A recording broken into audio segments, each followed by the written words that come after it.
Hey guys, welcome back to another episode. So this video I just want to do a quick update and just talk about a couple changes in my could call it fish room. And I also want to talk about my these little sponge filters that I got, as well as the new air pump that's powering 4. A little messy right now because they're not actually where they're supposed to go, but I'm still working on that. And I want to talk about... They're very hard to see. Let's see if I can focus on them. Ah, there we go. Alright, so these are my zebra Danio fry. They were born on 12/23. What's today? The 29th? So they're about a week old. I haven't actually counted them all. There's at least, I want to say, around 50. So they have their Java moss, this sponge filter, which is not going to stay there. So this one will actually be moving into my 30-gallon. The one that's sitting right here is only being seeded. So I'm going to keep this one and that one in this tank for about 2 weeks running. See if I can focus again. So this one in this tank will be going into that. That large one will be coming to here, and one of these is going to go into, probably that one. It's going to go downstairs in my 5-gallon, which these guys will eventually go into as they get bigger. Right now they're up here so I could feed them. I feed them about 4 times a day, just to get their maximum growth out of them. I really like these sponge filters, and I'll set up my camera on my tripod and show you guys that more in detail so it's easier to hold. So for tank updates. I'm actually in the middle of adding some water to the tanks there. Water levels are a little low. I like to fill them up until that line right there. And that max line on that one. This one doesn't get too low because there's the lid on it. So I'm actually in the process of filling them up at the moment.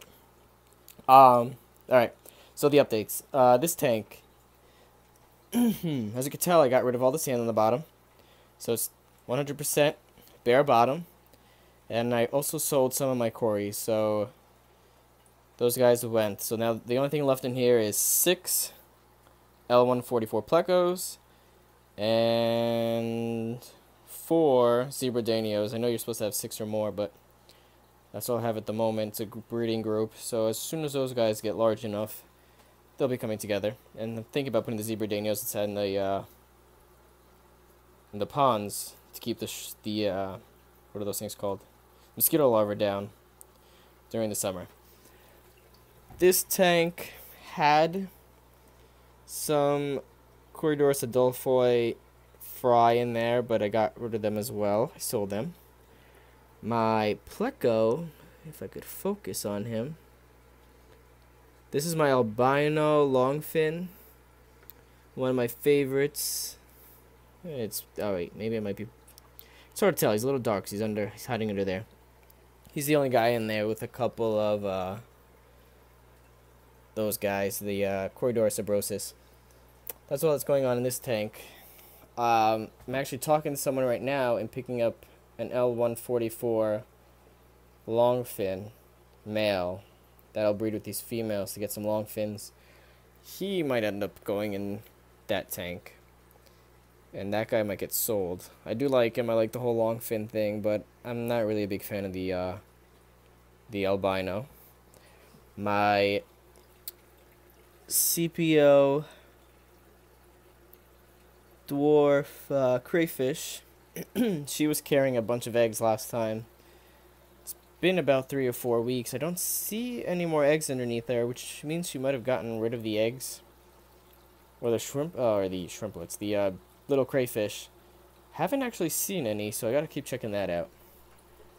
The duckweed is growing amazingly. I'm trying to get this. My camera's having a lot of trouble focusing today.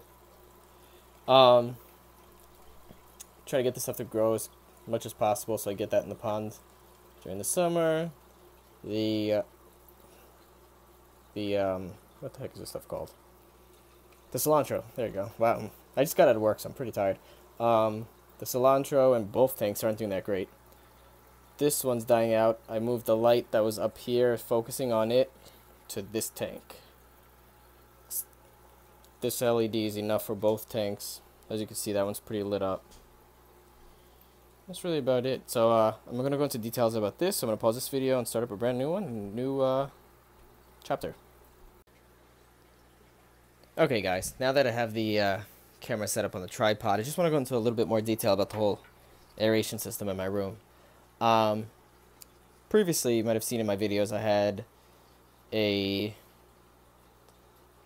airstone running and two airstones running, and that was hooked up to a old air pump that my girlfriend's mother gave me that she had from her job. It was probably from like the 90s or even early 80s, mid 80s, and it was starting to slow down on me. I don't think it was used very much before that, but the whole thing was it was the same design as the one I have now. The rubber piston, I guess, whatever's inside, might have been going. So I got a new one. I think it was like $40 on Amazon. Not even. I think it was on sale. Something like that. But it's ready for 150 gallons. So I'm going to have 4 of these running. The 2.5 gallon that you see on the right.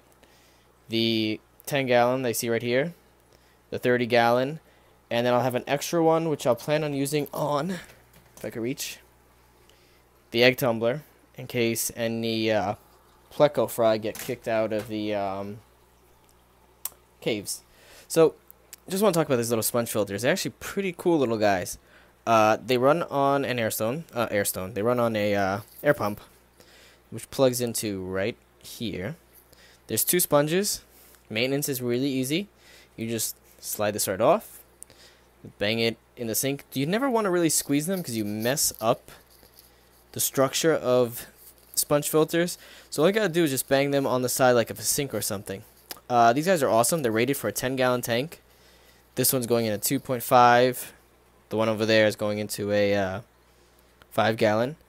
So all I'm doing to start cycling them is putting them in my 30-gallon, which is cycled, and letting them become seeded. Usually it takes about seeded with bacteria, that is. Usually it takes 2 to 3 weeks for that to happen. So I just wanted to go into details, so if you guys were still watching the video towards the end, just to show you guys how these work. They're awesome. They're extremely cheap. So if you want to filter some tanks, you could go out and buy an air pump. This guy's good for 150 gallons. I could tell you the exact price, but at the moment I don't know it offhand. I think it was somewhere around the $30 range. It was on sale. Usually they're more than that.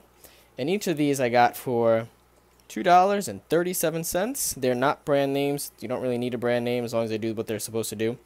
And you can set up a whole bunch of tanks with these. These are rated for 10-gallon tanks, so set up 2 of them in a 20.